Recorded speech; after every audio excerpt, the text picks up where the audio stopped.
I was sort of philosophizing with some friends of mine about how authenticity is also a privilege, I guess, how there's many parts of our identity that we would be told to be authentic, but that might actually harm our safety or harm our trajectory in certain workplaces if we shared those parts of ourselves. And so I would be curious to know that if you here have had maybe you've seen something or you've been part of strategies for, I suppose, promoting authenticity with that balance of the fact that being authentic for a lot of people also means being unsafe. So that's kind of what I'd love to put out there. Great question. If anybody has anything they want to share, and you're welcome to come off mute and contribute. It's such an important question. I mean, like, I don't even know where to start with, you know, being like on social media, especially, Bailey. Like it's like you've taught us with all the safe social stuff, like it's such a highlight reel for a lot of people of people's life. Like it's very rare that you see people really showing up through the good and the bad and the not so good. But I don't want to, I would love authenticity on social media is like a whole area of discussion in and of itself. And it's hard because, you know, a lot of the people on this call are early stage entrepreneurs. They're trying to figure out how to grow and scale their brands. And we're often told that like a lot of that has to do with like building your social media presence. And of course that is one way, but it's not all the ways.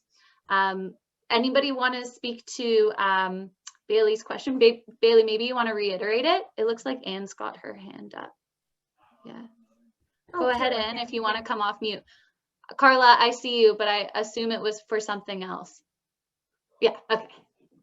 I love, Bailey, the question that you asked, because I've experienced that love-hate relationship, and being in the marketing space, it's really difficult because you have to show up on social media. And running a business for 6 years, I've been doing a lot of referral work just because I didn't feel necessarily safe or comfortable showing up as my entire self. And it's been like a lot of personal development to get to a place that today I know my why, I know my purpose, I know I want to show up, and I've done the work to feel safe doing that. Mm-hmm. And it's really interesting. Like I don't have like a safety issue in terms of like, if I come out as transgender, there's going to be like people coming out for me and hate crap and I might get attacked in the street. Like nothing like this, but more into like the personality. And I see more and more people trying to show up and like having that like gag reflex. And we get back to the big, I swear I keep on saying it, but I will find out the person who came up with fake it until you make it. And I will words with that person, I swear, because this is the most dysfunctional, toxic thing that you can like. So many deep-rooted issues, and speak to the dysfunctionality of the society and the Insta life and everything else. And I'm not even going to go there too much because otherwise we can go for hours.